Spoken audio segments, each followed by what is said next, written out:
Hello everyone, you're welcome to Edo Tafia Amibo YouTube channel, the best place for your news, entertainment and excitement. If this is your first time of coming to this channel, don't hesitate to subscribe to us, and while you are there, please click on the notification bell so that next time when we drop any video, you'll be the first to be notified. Thank you so much and God bless you.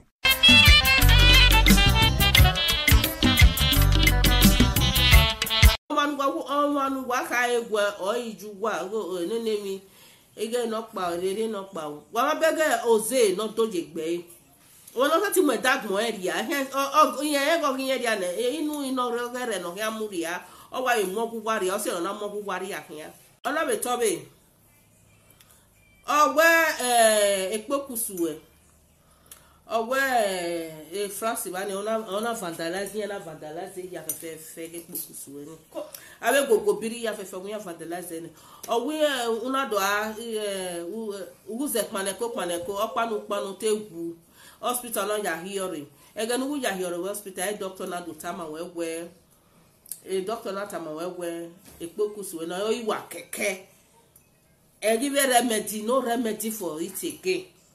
A doctor tamu go be abi mata mawe or what will which way you go be able or a pami etana ijore when I a condition we is your mo emi no gbo mo e get amagmo ya we your mo emi no gbo mo e get amagmo ijore na wa fojo we emi no gba logu we iwu we ju we kunye akomu we ogo gyo afune go keku ane una do amu no ma be hin wa kege na anu ni yeah, guy na ma emeni ye must to tie or see no of a cofa na laje e kwini mo gbe mo ya tie for what time e go pa kere bo enika o oga gwi we ko ta uga ita fo una itele ya fefe fo agbon be yi mi ya fefe iya yin be ni jore je he so that if you we ma make na save iya ya no vio eju we ugufun wo vianji of you waji we ma ya fe no vio keni America keni ro wa keni ro de no vio ugufun ni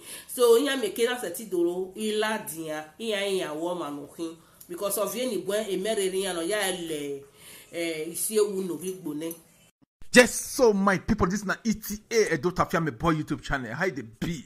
If for Edo, T for Tafia, if for Amibo, and those three letters now they simplify. And I know how we do now, and where we now find us. We did on all social media platforms. Now, so just be my people. So waiting did there now the person will be with the present today, or the person will be with the feature on a presentation rather. Now Ijomo come now she can't really talk for the matter with the grand. It gets me so. Waiting did they say she come out now she can't bring us when you guys will get video come out the video episodes when you guys will get do against Yore. Ijomo can analyze and can talk. And I know say Ijomo now she know she dey talk exactly as been, and so she just did. She know they look somebody face now, so she just did. She they unique that way. And the waiting did they say I don't believe, I don't know whether she I don't know whether waiting make her just bring this video come out. She just go pick them out and come the analyzer and things like that. But and then the video now but Yuri like what I first talk and time way na the one be so when you guys do against Yuri time we be say Yuri come and that time way she can't say she don't lost her baby. We be say that baby now like the baby will be say they popular or we be say kind of it don't the social media don't do much, it don't kind of much anticipated. Many say everybody don't wait time because we dey here somewhere we be say you reckon they happy say she don't pregnant, everybody happy for her and get me so.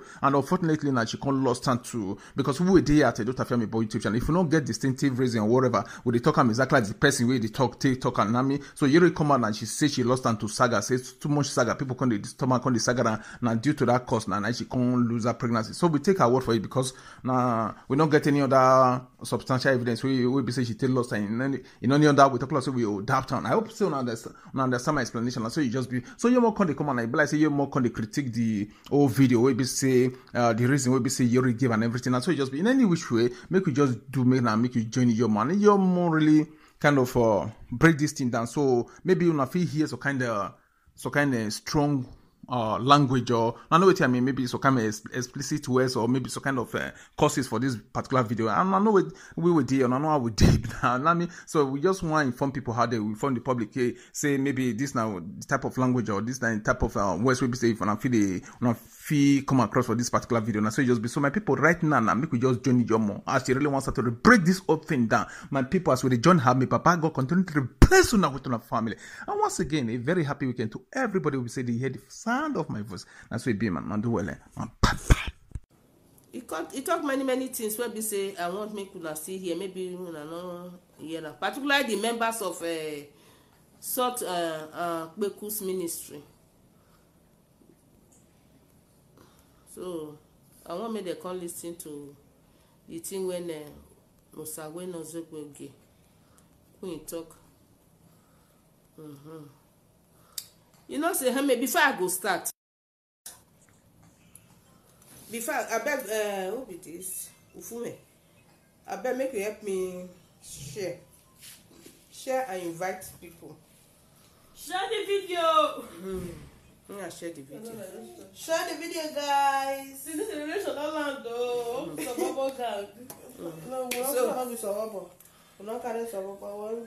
the thing when I just want let when I want first talk. You know, so you get the time when this queen ready one time say he won't vomit. He all the thing when you don't chop for Yoruba, he won't vomit. Then Yoruba come they run up and down, go they beg people, make they come call her.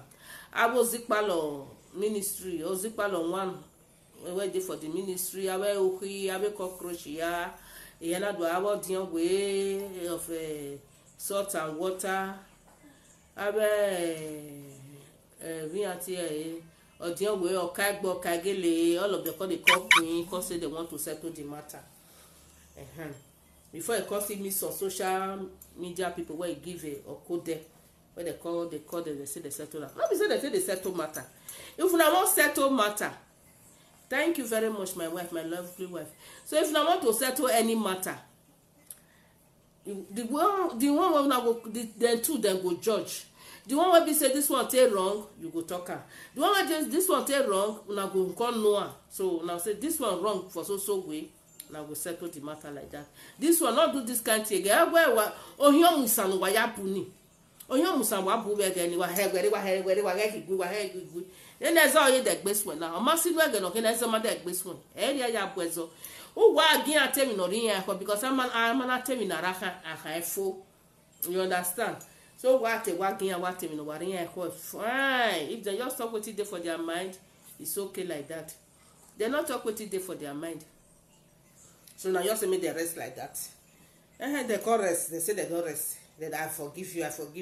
What did I do where you forgive me? Supposed to talk and see what did I do you where you forgive me. The other one still talking. Oh, if I come and did that going. So Enzo will settle again. Not be so that they Lizzie or Sabonia, you are welcome. Pedro Ijamu, you are welcome. And when they did that going. So Enzo you are settled again. You are settled. Well, when I get there, here when the Baba get home, I carry Baba na do ata. Ime wa tota, ina ekoki ho ve yote na adi ina ekozo di se home, ina ekori ina ekotota. I was ready to listen to everything. E wana ya blog, wana tule mu bo, wana ya block e, wana kegi na unu. E meni wa kegi na anu ni. Iye guy na we oma, e meni ye must to tie.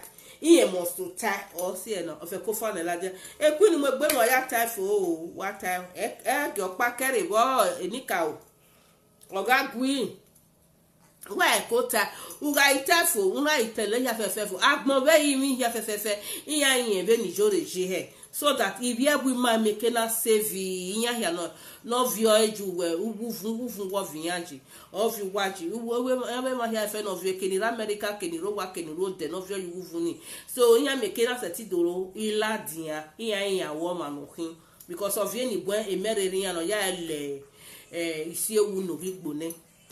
So when we are tired because you people are close friends. When I think what if 10% by when you are tired, because saloba ke kenika ogewe. So why ko wa tabe no why ko wa ense bo wa tale ya fefefe.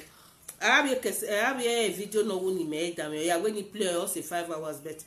that day me ngwa pick bu gwa ihe woni tamugwa me wa we me 10% buy me ni meta. I always say the truth. So ebe no tani gwe owe tokpa owe ijore owe omobono tebe Kenya owe beti obo be Burkina Faso owe beti obo be Abidjan.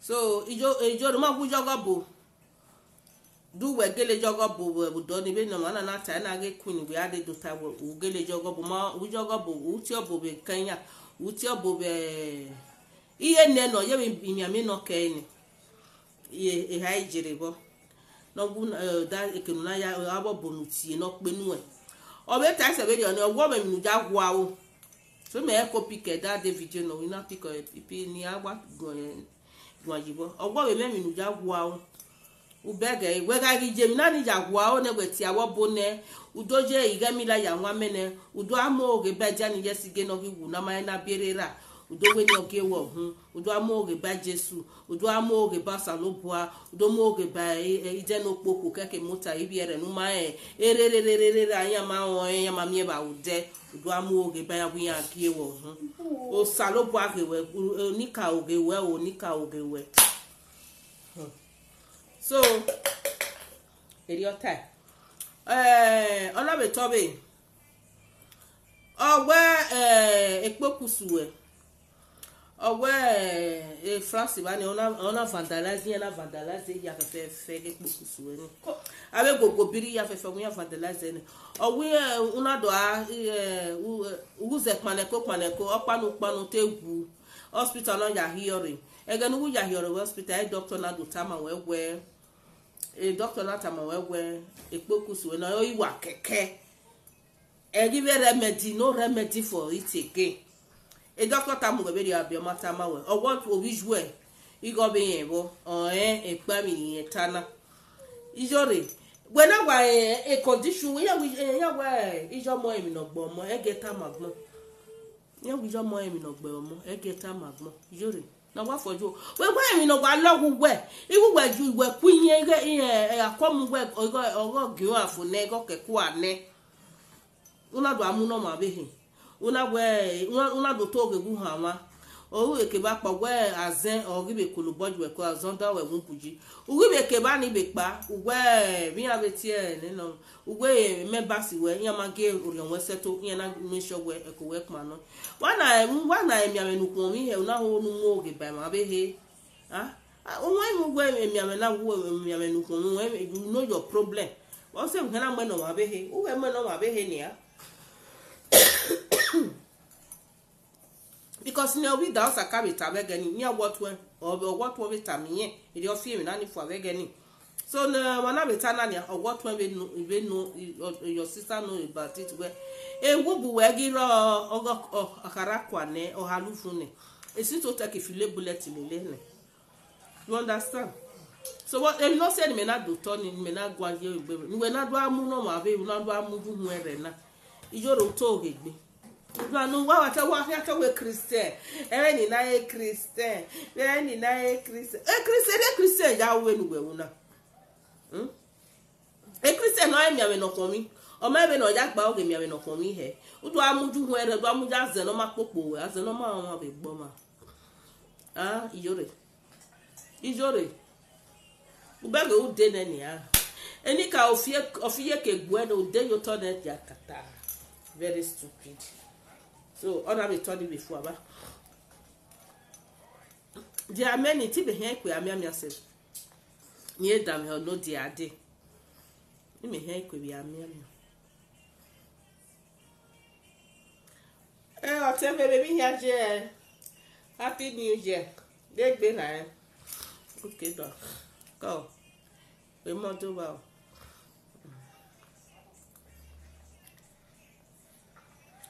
so ijore ne gbe ma oko we ye te gbe wa oko we ya yin ibi e followers we no merere gboto nu mi na erere iyan obi osinu gege kojo abe ebati abe gullible followers we no lele we yan nu mi na emerere ya le si ewu ne obi gbo igwe no do dami ho ni a we you are 0. Yore is a 0, 1 of 0. Yore 0 of Paris. 0 we you are nothing. That they me ropa ye. Wado wari oge wado ladian. Ije o na mu wari oge wado ladian. Eri no pa gewo hun, eri no pa mi na mi no pa. Eri no pa etin la wo nwe. Eri no pa we no pa. Eri no pa hiare. Eri no pa we hun gi nu ni gewo o majo. Wado joni wado abre washable. Yen na igwa forget me no keke ni a we dagnia. Ya we ta sabe de we gwa hu we birthday was last year. Una we eni agari go jo kwa be ni amanari go nu ene. Whether you got ladia do ati I'm doing my birthday. E ga nu na fry pe kusu we na e bi go biri. What's some na we birthday for 1 week or 1 month no who ya we birthday. Ah. You know where Jore. This year we there for a year. We just there for a year. Ma ware ma na gwa nu. Ala je no amu ogugu ga ala je no amu ladin. Wọ́n á fi oge ní á fi ẹ̀ ládìá àwọn oge dán yàfẹ́fẹ́ náà wọ́ ọ̀dún ní yóò lè tó oge gbé ọ̀tọ́ oge gbé ọwọ́ àdá mẹ́gí bí ẹ̀ tó wáyà àkàrà wáyà yọ ìjọ àkàrà ọwọ́ brain wash ẹ̀ yẹn náà wà yàfẹ́fẹ́ yẹn náà wà sọ wà print ẹ̀ a picture yẹn wà tẹ ọ̀sáàtì wẹ̀ ọ̀sáàtì wẹ̀ yẹn ò ní yẹn ọ̀sáàtì náà sá gbẹ̀lú wà. Obekenya omanu gwa ka egwe oiju gwa nene mi ege no pa rere no pa wa bege oze no doje gbe won lo ti mo dag mo area yen ego kin area na inu ino regere no ya muria o wa imo gugwari o se na mo gugwari akia ona mo gugwari akia ni bege yin ohun wa to What's that? It was small enough to shake him, no. No, that's not equal. Before you go, Baba, small enough to shake him. No problem. So, Eriano, Ogi Joroni. When you want to go, Tamuwa. When you go Tamuwa, where Yoro is a 0. Yellow is a 0. It's a 0.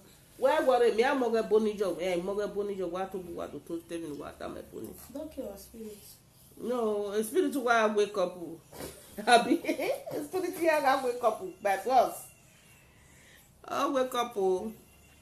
Because me work. I want no more someone. I will ask where one do I not get big one. Oh no no no. Who did you remember? Who dem no view you go? Na no me na married. Ni e me gungu. Ni ameka we ameke na rabe this year. Ni akpa hin bare. Ni ameke na egbin aya agba oge. Oni meta. You understand? Ama no ye akomi ye go. E go file ge oje si to take ya file osisi le lene egire mi.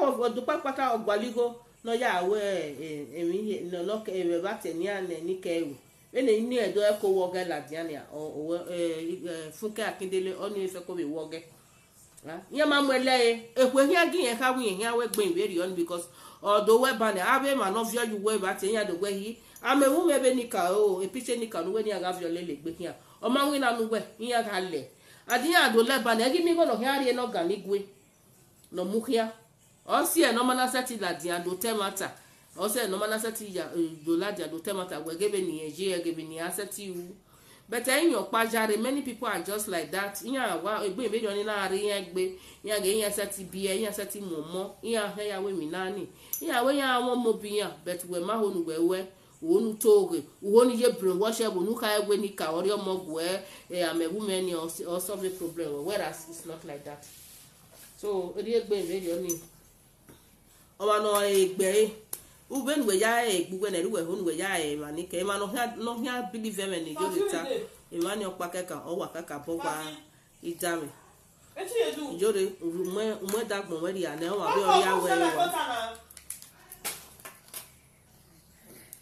umwe ri ane o ma be ogiri awe wa o so I'm very happy be a secret in Ekuni wa Abiola Jena more are still coming and in what we total him and kwa dami hoy imekenirie So this year me what I win we another but we are winner we na win kere here winner because I need free money. Because you me can die at any time.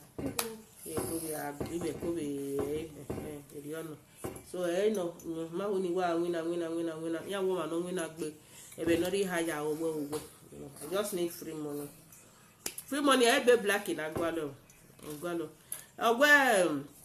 Ijo de give ze gbigbi aga ze saluhe be Paris ona me do abuga ibae o yin ze buga je epeku se ni ona do ave 40,000 euro ona amu no bi Ghana na so idu abu ona amu no bi Ghana yen na do trala ti agwe ekwini mu go no bi edo ekwini no mu go no bi edo ni ogo obi edo ni oni se ti be ja we mi je do bania amana mi egbebe ni bini am egbebe ring road onya am egbebe opa 3 hours onya am egbebe ego channel 55 yema mi egbebe don ya mi egbebe loku junction be ogbowo wasota junction ya mi egbebe so oni ma Maria mami oge Ghana ngwa amuna ni oni na ya ke store je Chateau Rouge be Paris mania that kind is not good now ijore emma but when you have a friend we do lati we do agie ma be he we ma be mu go no pia whereas we working it has been not that I've been suspecting you we working we wawo because no what to tanya wo hu ni oni ye we me ni ya we wo fe ko ja we kun go ya we kun go de ni go ni afu oso awe fuwa